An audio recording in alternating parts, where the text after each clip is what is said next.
Hello, I'm Craig. Welcome to SRS Systems. And judging by the picture of this here Cooper, ouch. Let's get started. So, That's the Insurance Institute for Highway Safety side crash of the Mini Cooper. Mini Coopers manufactured after July 2008 had changes made to the side torso airbags to improve crash protection.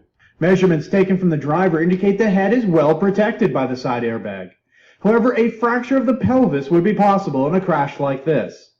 The rear passenger could suffer rib fractures and internal organ injuries. The Mini Cooper receives the Institute's score of acceptable. 1, 2, 3.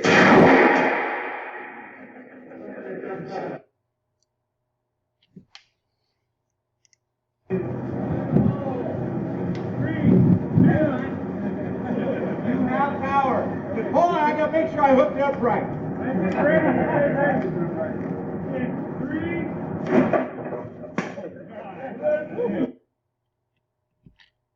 there you have it. So, ouch. Ooh, any of you ever been in a car accident? You'll know that that is quite loud and violent.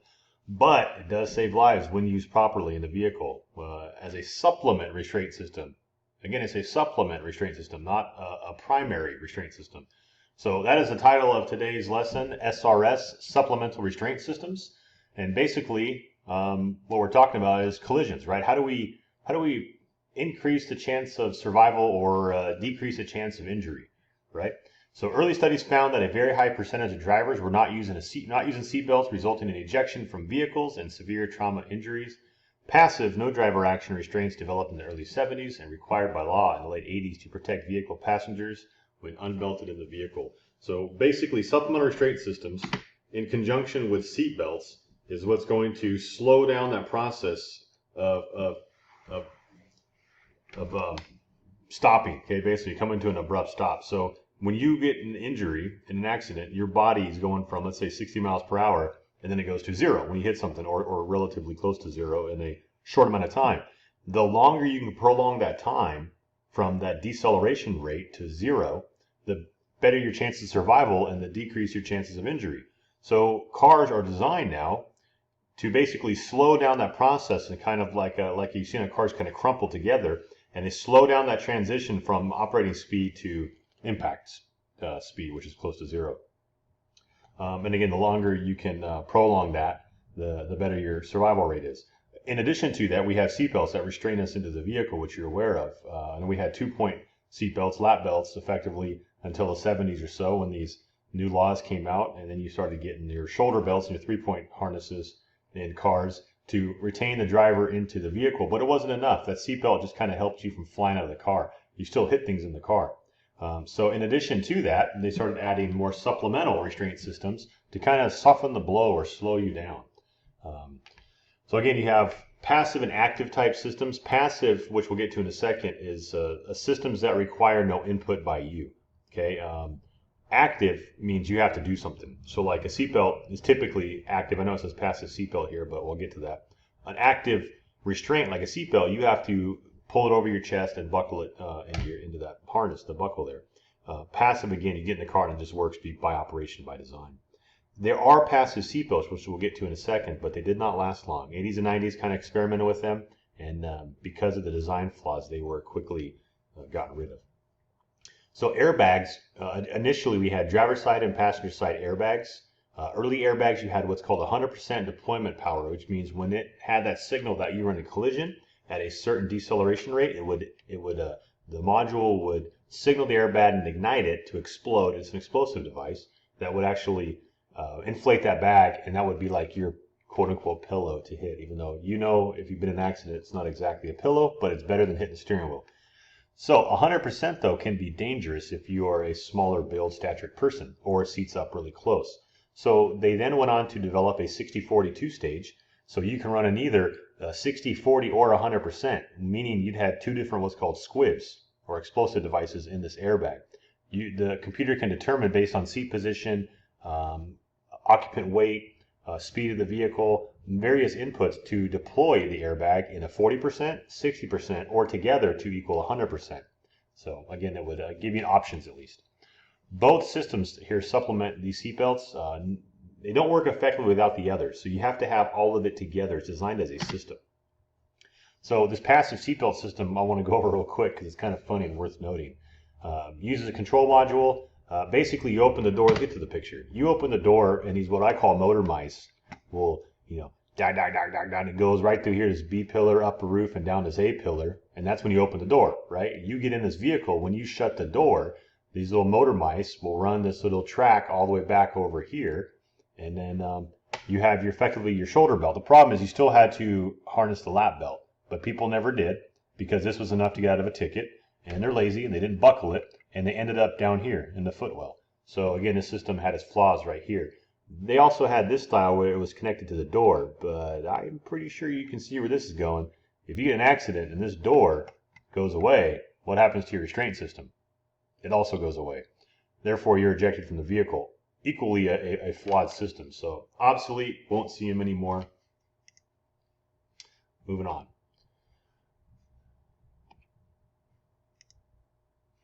Oops. Hold on, I got a little, there we go. Kind of got a little distracted there.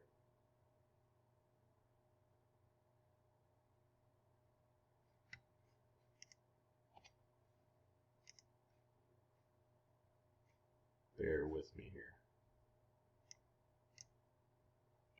Okay, hold on. Having some technical difficulties. We will get there.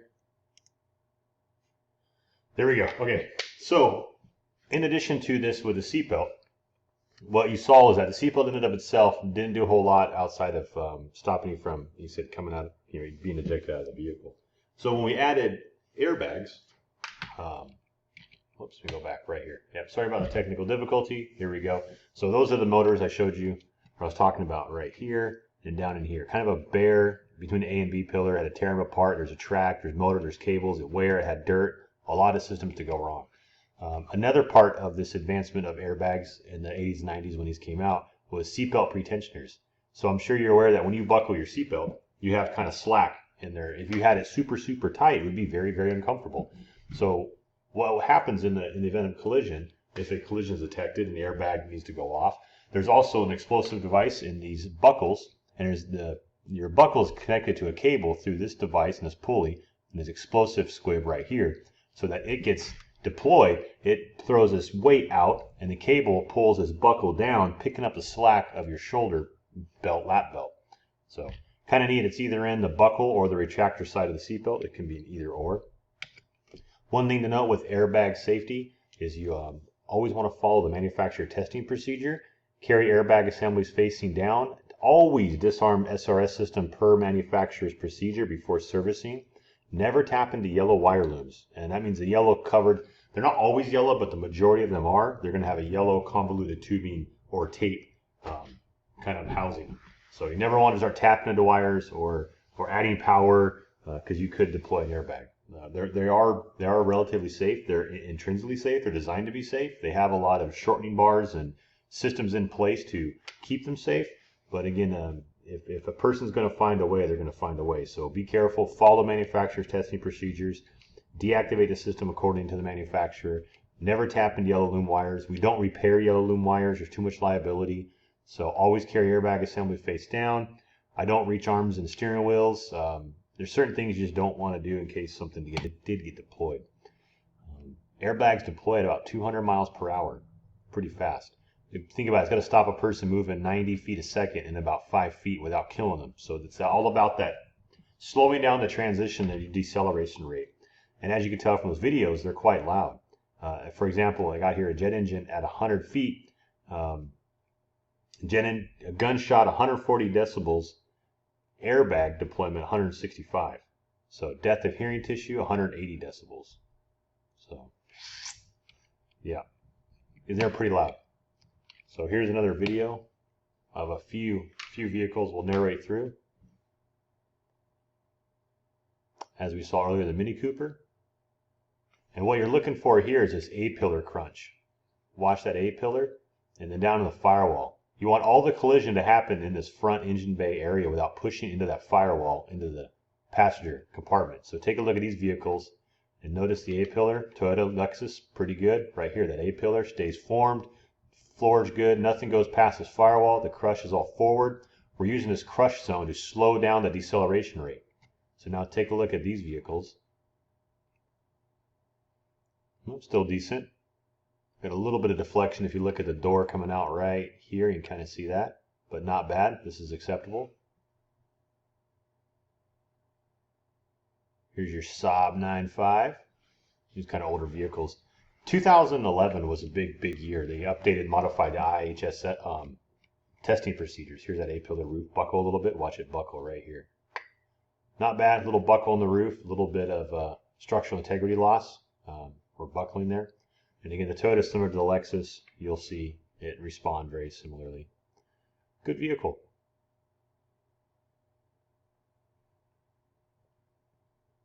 Notice the A-pillar and firewall remain rigid and intact. Airbags deployed. Seatbelts intact. Volvo, known for its safety. Again, they started this in the 70s, started crashing vehicles on purpose. People thought they're crazy, but it gave them their reputation of safety.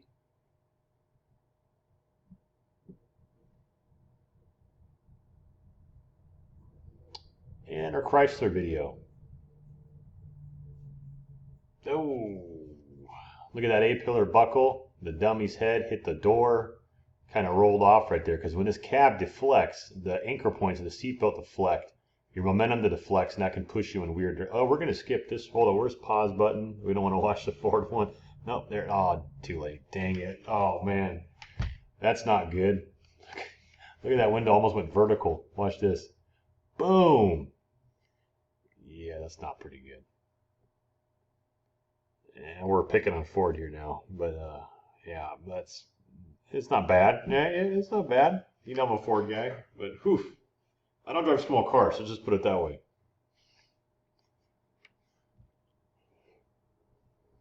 But not too bad. There's some buckle there for our Honda fans. Yep, got some buckle there too.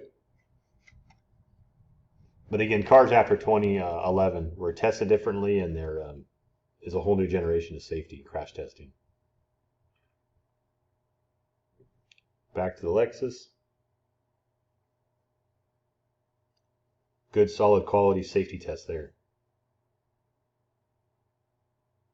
Good transportation vehicle, right? All right, so where are airbags located? Basically everywhere, and that depends on the generation of the vehicle. So you got obviously the driver, the steering wheel, passenger, part of the front dash. You have side airbags. Those could be in the side of the seat or in the side door, like your the door actually cards, you know, the panels right there. Side torso area, again, that's into that door. Side tubular curtain above head. So those are curtains that come down above from the headliner. Rear curtain, center, knee, those are pretty rare. And then your seatbelt. What it means by seatbelt is you have that explosive device that I mentioned earlier, the pretensioner, that explodes and kind of pulls that buckle down, taking up the slack in the belt in the event of a collision. But you also have seatbelts that are kind of hollow. They have an airspace in between that flat flap. So when it gets ignited, air goes in there and turns that seatbelt more round. That eliminates those sharp edges of a seatbelt that can cut you. So the round edges is going to be much more palatable and softer on the human body. And that's what they mean by that. Here's a picture of some, you got the torso side airbag. Here's the curtain that comes down out of the headliner. So you notice on modern vehicles, this headliner up here is soft, there's no trim, because it's actually designed with the airbag up there to distort and bend the headliner, come out underneath in this blanket with these seams that protect you from the B-pillar window, etc. You have your torso protection for ribs, sometimes down lower for hips. Your driver's airbag, sometimes your knee bolster, passenger, etc. Then you've got, of course, your motorcycle. Yeah, that's a joke, but I like these ones. These are pretty good. And then here's that seatbelt inflation style right here. Aviation industry kind of inspired that. And here's one again, like that's going to help you in an airplane crash, but there you go. Or in space travel. Look at that. When you absolutely positively have to be at another planet in one piece, you're coming down, use airbags. And of course, we got pedestrian airbags. These are jokes, but they were serious at one point, so to prevent collision. In fact, they stopped hood ornaments to stop piercing pedestrians. So, kind of a thing. This is going to conclude this video. I'll see you at part 2.